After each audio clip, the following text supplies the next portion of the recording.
Hey, this is Daniel Grove, and in this video, I'm going to show you how to make procedural vines using geometry nodes and a very simple setup that has lots of control and variety and parameters to make things customized. I'll also be teaching you some basic tips on making realistic textures, a little bit of lighting, and how to make this into a Blender asset you can use in future projects. Well, let's get started. Let's start off with a basic setup. We're going to make a default cube, which for me is permanently deleted in my startup file, of course. We're going to be drawing vines all over this innocent cube here. We are also going to need to make a new collection, and let's name it leaves. Leaves, plural, not leaves, leaves.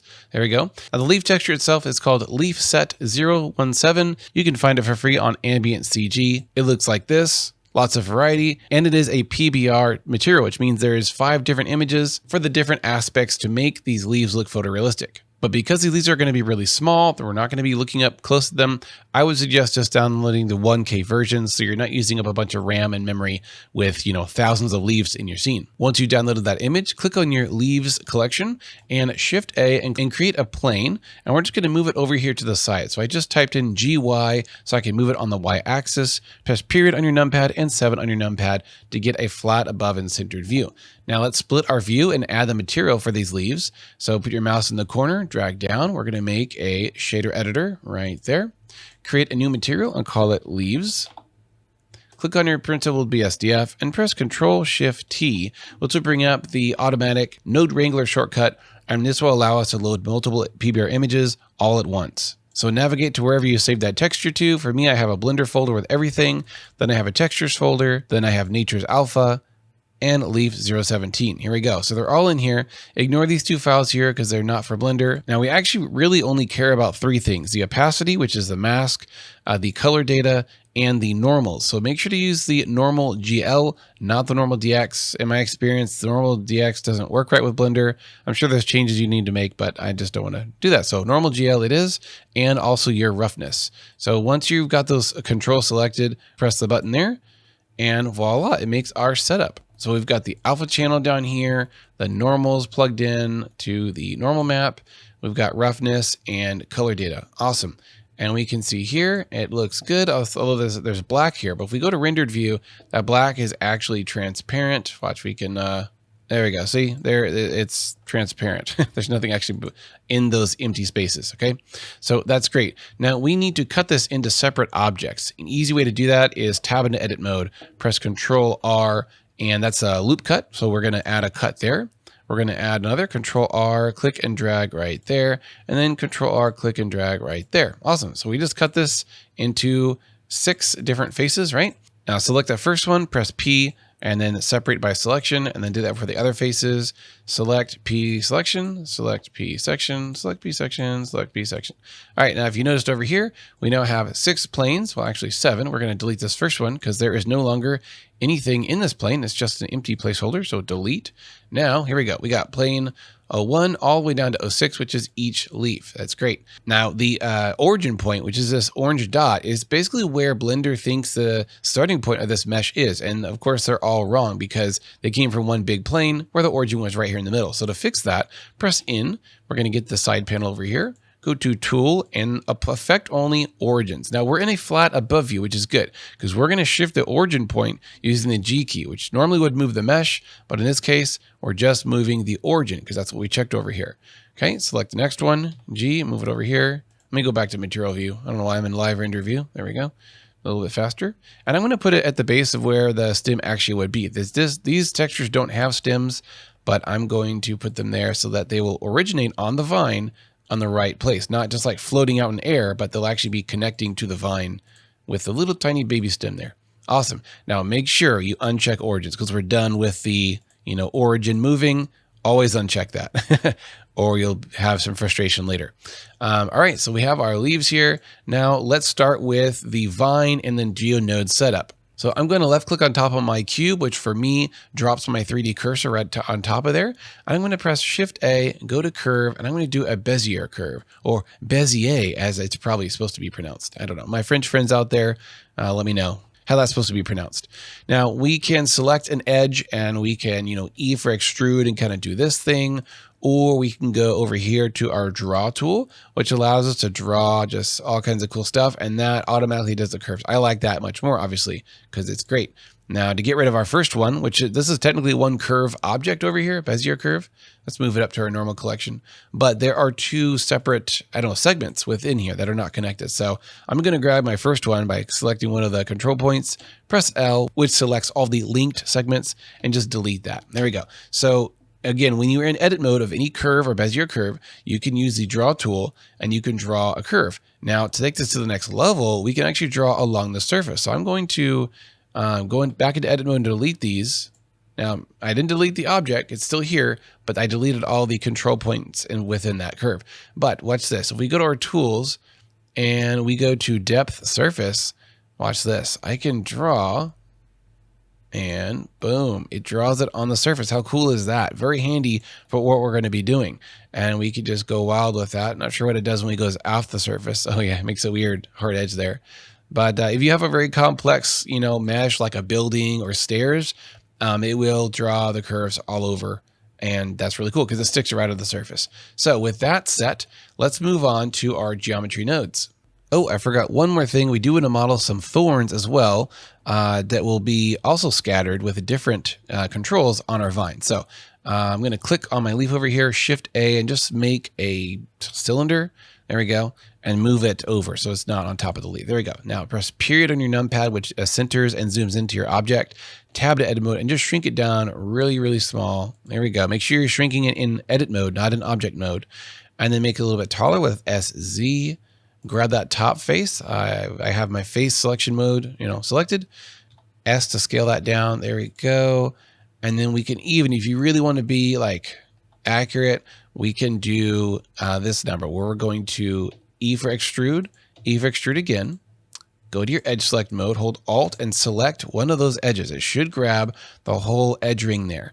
Now we can S to scale that out. Now, if that did not work for you like mine is doing right now, make sure you are on individual origins for that right there. And now with this extruded out, we're going to do Control B and bevel this. Give it like a little bulbous, base.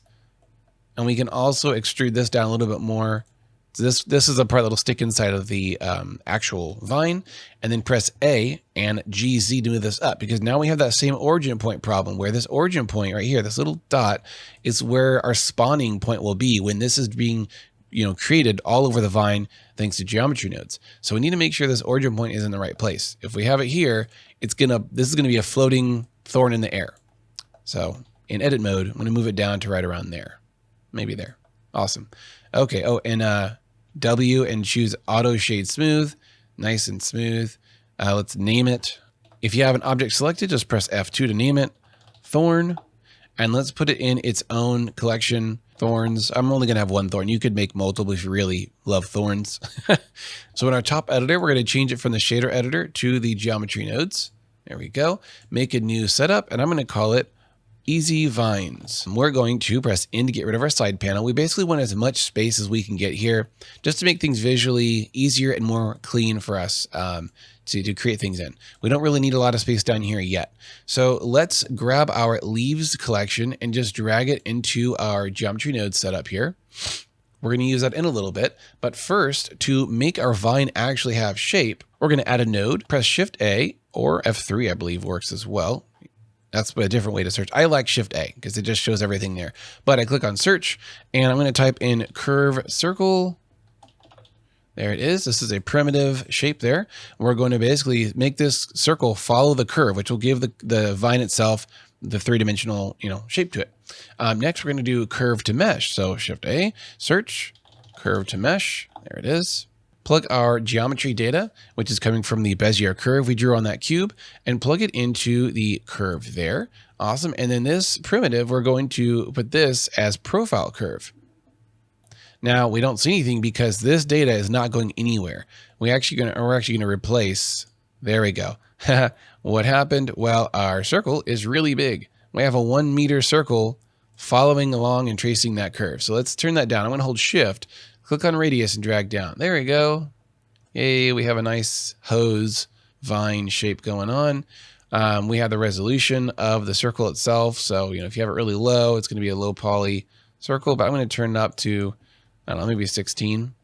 Should be fine. Again, this will be very thin and it's going to be covered in leaves and thorns. So not going to really see it that much. Now, to control the radius of our vine later, when we want to go to our modifiers and have a bunch of like sliders and custom controls here, instead of having to dig through a huge geometry node setup, which would be up here, we're going to connect a few things to our group input. So if we do our radius right there, look at that. Now we have radius control. We don't even have to have the geometry nodes panel open because we'll always be able to get to it in the modifiers panel over here on the right. Now moving on, this is kind of like a mesh now, right? We have mesh data, so we can scatter stuff on a mesh. To do that, we're going to use the distribute points on faces. So Shift A search, distribute points on faces, all right? Now we can drop it right there because what mesh are we distributing points on? Well, this mesh, our new vine mesh. Now, if you noticed, our vine disappeared because I've kind of hijacked the data. We can fix that by making a join geometry node right there, and then send this curve, remember this is the vine data, back. So we have the vine, and then the bottom noodle is carrying the vine data to have points distributed all over it. Now they're invisible, but based on these settings that we control right here, we will be distributing points all over it, and then we're going to scatter the leaves on those points. So Shift A and do instances on points. There we go. And we can drop this right there. What instances are we going to be putting on those points? Well, these instances of the leaf meshes that we made earlier. Now, before we do that, check separate children and reset children, and then pick instance. So it's not putting all 6 leaves on each point, but it's going to pick an instance within that collection. All right, so drag our instance data right there, and voila, we have photorealistic vines. Yay. Okay, we got a few more steps to go until it's super easy to build and play with. Don't worry, we'll get there. Now on our distribute points on faces node, let's go to Poisson disk, which gives us a little bit more control. We can set a minimum and maximum, and then we can control, where we are between those two limitations. If I want my maximum density to be like, 200, there's that. Now we can control whether we're at 0 or if we're up at 200, and I like that. This is definitely something we want to control from the outside. So grab this density factor and put it out there. Awesome. There's our density factor. Yay. All right. Now all this black, which is the alpha of our leaf texture, is really annoying me. So to fix that, I'm going to select one of my leaves. They all have the same material, right? Just there's one material, but it's displayed differently on the 6 different leaf meshes. And scroll down in your materials tab, and you'll find the viewport display. They moved this in Blender 4, and now it's down here. I think it used to be higher up here in the settings or something. But go to blend mode and do just alpha hash. There we go. Now we actually have alpha. Yay. The blackness is gone. Now that's not going to affect the actual rendering, but it's just a viewport display setting. So it just makes it a little easier on the eyes. Now, before I fix this rotation issue, which is driving me crazy, I'm going to add a little bit more of a surface so we can draw on. And I just feel like the vines are really crowded right now. It's kind of annoying me.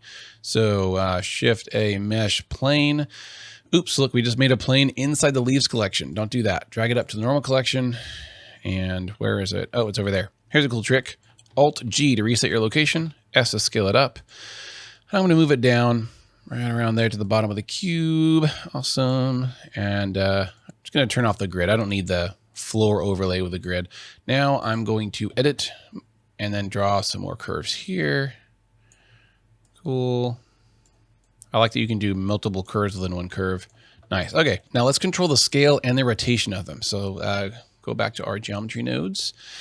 And right here we have direct control of the scale X, Y, and Z, which is cool, but we want to have it randomized, but also controllable. It's kind of oxymoron, but there's an easy way to do it, and it's pretty cool.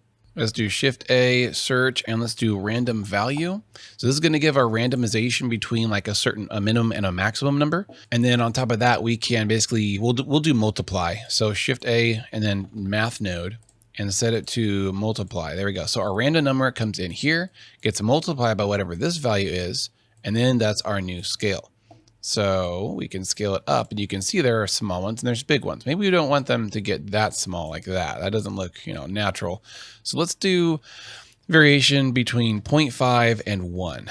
I feel like that might be pretty believable. Maybe like 0.6. There we go. And then we have control on top of that to make it bigger or smaller with our multiply. Now this is a factor that we want to control on the outside. So drag that multiply value over here, and you'll see it right there. And just as value, let's go ahead and name that. So up in our geometry nodes, go to group. There it is, value, leaf size. All right, great. Now let's fix this rotation thing, which is really annoying me. There's a few ways you can control rotation of instances, but for this, let's try a few things. First, let's grab the normal of our distributed points and plug that into rotation. Let's see what that does. That seems okay. I can't quite tell. The scale's a little funky. Let's turn the scale down so we can better see. Also the brightness. Okay, I gotta make a dark material. The brightness is driving me crazy. There we go. That's so much easier on the eyes. Sorry I didn't do that earlier. All right, so the rotation looks okay. It's just, I'm not sure if it's going in the directions I want. I guess it's random, so we'll keep it for now. I know my geometry node gurus out there are like, oh, you got to do this, you got to do that. I know there's definitely better ways to do that. You could try rotation. Yeah, that all kind of, that looks weird to me. Let's stick with normal for now. Okay. Now, my vine radius looks a bit thick. So I'm in my shortcut over here, my modifiers tab. I'm going to turn the radius down. But now look, we have less points, right? Because the mesh is smaller. There's less, I guess, virtual polygons there, so there's less points. And if I turn my density all the way up, it's still not very dense. So let's go and adjust our maximum density right here on our distribute points node, and let's make it like 1,000. Oh, not 10,000. That's better. Now look, I'm noticing my rotations are not very random. Yeah, I'm not feeling those normal. So let's randomize the rotation now. Let's try another random value. And we can actually set this to a vector instead of just like one number. This is going to give us random vectors. Let's see what happens if we plug this into rotation. So this is going between 0 and 1, which is not a lot of rotation. Maybe 45 degree. Oh yeah, that's bushy. Cool. We could even do like 90 degree difference. Yeah, that looks pretty cool. Now let's turn our density down a little bit. It's a little crazy. Now the vine itself doesn't have a material, and we can't really assign it by even making a material on the Bezier curve because that's not how they work, but we can assign it in the geometry nodes. So remember this top noodle right here, the one that's going straight, is the actual vine itself. So let's do Shift A, type in material, set material, okay? And then I made a material already called vine. I haven't done anything to it, but it is this guy there. Now I know it's assigned to the Bezier object, but with this here, it's just easier to go here and we can tweak stuff. But yeah, it's assigned to the vine itself. And let's go to the shader editor and do a few things real quick.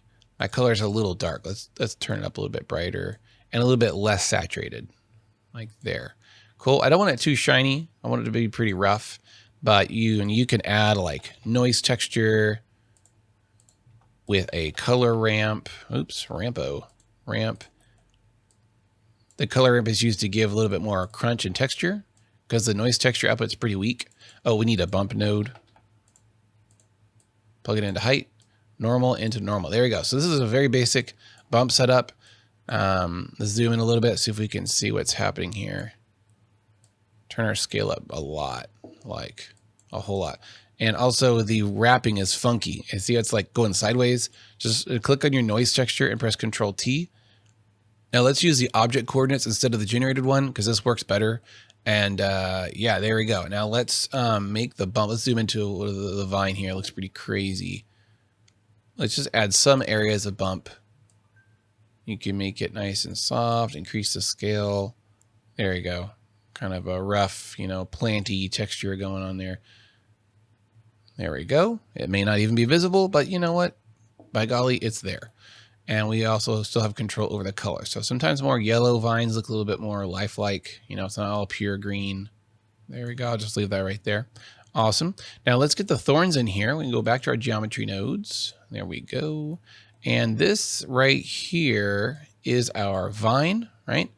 This right here, all of these is our leaves. And we're going to make another setup down here for the thorns. So I'm just going to copy a few of these things. Basically everything but the random value for the rotation, and just Shift D and move it down. So this is going to be the thorns. So let's change that to thorns collection. Awesome. And we need to get our mesh data, which is coming out of here. So we're scattering points on that vine mesh. And then the final output of thorns scattered all over the place is going to join in our join node. Hey, we have thorns. There we go, and they look terrible. All right, so our scale needs to be tweaked and our rotation. Rotation's really big for this one. All right, now to fix the rotation of the thorns, we can actually use the normal output and plug it into rotation, and that shoots it basically outwards in all directions. We can actually use the rotation output this time and plug it into rotation there, and it will stick them out in all directions. Perfect for thorns, and they're basically going outwards from the from the vine, and that's great. Now the scale issue, let's do a minimum and maximum here. Maybe we just need to shrink it down, honestly. I'll go down to 0.5 to 1, and our multiply factor is basically the size of the thorn. And let's connect the value of that to our output for that shortcut trick. All the way up there, and we got to name it. So now we have thorn size. Awesome. And it's right here. Cool. You can even set a minimum and maximum of this right here in our below where we renamed it. So I can go down to 0 and I can only go up to 10. It won't let me go above that. And that's even still obnoxious. Maybe let's set the maximum of like 2. Cool. Okay. And then the leaves as well. Let's go to leaf size. Minimum 0, maximum around 3. 0 and 3. Still pretty big. Cool. Okay. Turn our thorns up. Now we want to control the amount of thorns as well. Oh, let's turn our leaves all the way off by just turning density down to 0. Okay, cool. So now we're just seeing the thorns, and our density factor right here will control the thorns. Maybe we make a maximum about twice that, 2000. Yeah, cool. And then let's control the density of just the thorns by dragging it up here. Awesome. And let's name that thorn density, whereas the other one is leaf density. We're going to change that name. And we can reorganize them. Let's move this one. Let's move it around. There we go. So we got density first and then size. Turn those down. And we need to make a texture for the thorns, which maybe would be shinier than the vine texture. So let's just duplicate this and drop it right there. And then let's make another material on the Bezier object, which will not show up, but just so it's easier to access, thorns. Okay, and let's make it, I'm not familiar what color thorns are, maybe a little more on the brown side, and they will be probably shinier. There we go, and let's change this to thorns. Awesome, so now let's find some vines. There we go, we got some darker green thorns. And I am not really feeling the shape of my thorn. It's just not thorny enough, so I'm gonna shrink that tip even sharper, and then Control R and make a loop cut, and then shrink this down like that, and Control bevel it. There we go. Basically just kind of rounded it to be more pointy and thorny. Great. All right, let's see how that looks. Oh yeah, that subtle curve just really helps it look great. All right, now all these leaves are just paper thin and sticking out. They just look really unnatural. So we're gonna add some variety to the shape of every single leaf by only doing one leaf. And we're gonna use a displace modifier for that. So click on your first leaf, let's find the leaves, press the period on your numpad. It gets us over to our little leaf collection. Go to modifiers and add a displace modifier. Click new, and this makes a texture space. If we click on edit texture, we're going to turn that texture into a clouds. Oops, there we go, clouds. So random noise, and this will distort the mesh of the actual leaf based on the noise, but there's not a lot of geometry. So we actually need to select all our leaves, tab into edit mode, A for all, and let's do subdivide. Let's add a few subdivisions. There we go. That's good. And it's going to look really choppy and foldy. So we're also going to add on this first leaf, we're also going to add a subdivision surface, which will smooth that out. I'm just going to do one subdivision and then I'm going to shade smooth. There we go. So the bends look a lot smoother. Yeah, it looks great. Now we can copy this setup to all of these others, but before we do that, we need to do a cool trick that'll allow every leaf to be randomly distorted or displaced in a different way, depending on where it is in the scene, so that all these generated instances of leaves will be different. None of them will be the same. To do that, we're going to make our coordinates of our texture, which is distorting it, right there.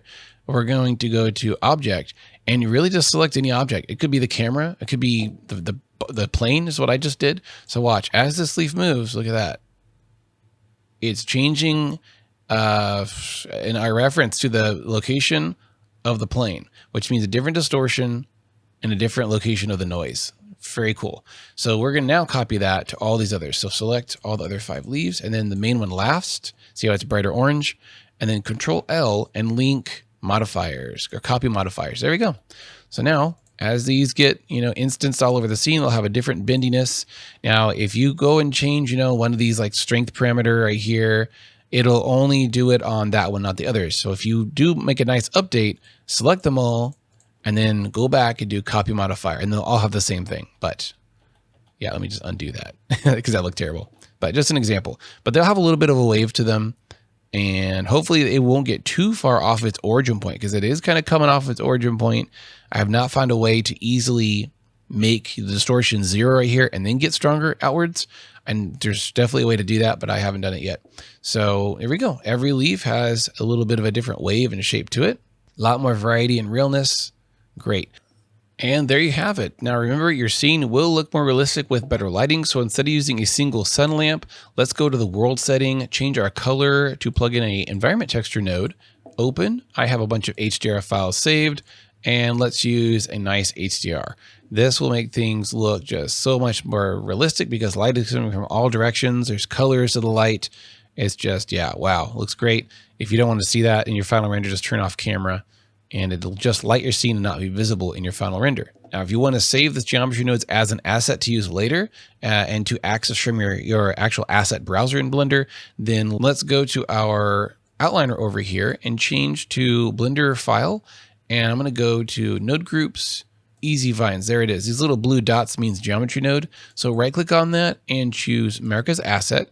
Now you'll need to save this file in a specific strategic folder because Blender only looks at set folders to allow you to access the assets inside the blend files that are inside those folders. So I'm going to name this Easy Vine GeoNode Setup. So it's very specific. Then I'm going to save it into my Blender and then into my geometry nodes or GeoNodes folder. There we go. This is where all my GeoNode setups that I've made, some of them I downloaded for free. And yeah, Blender looks in this folder for assets and allows me to add them using the asset browser. So if I save it, there we go. Now I do need to do one more thing. Open your asset browser. I'm going to go to my GeoNodes. I think these are called catalogs, if I remember right. There it is. And unassigned easy vines. There it is. This has not been, organized in anything. So I'm going to drag this into my natural section there. And it's done. Well, we do need to save. There we go. So now if I start a new blend file, just quickly make a Bezier curve and then open my asset browser, I should be able to drag it onto the Bezier curve. Let's go to GeoNodes, natural, drag and drop. Will it work? Oh my gosh, look at that. Awesome. Now, this is weird because it also brought in this plane. I don't know why. So that's weird. But if we go to the modifiers, here it all is. It's all right here.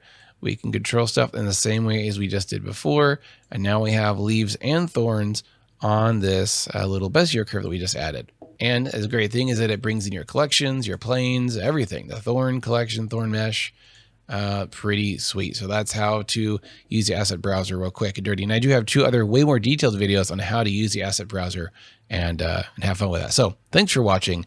And if you have any questions or if I screwed anything else up, which I always do, I mess up something in every video, let me know in the comments down below. Put me on blast. But thanks for watching. Have a great week.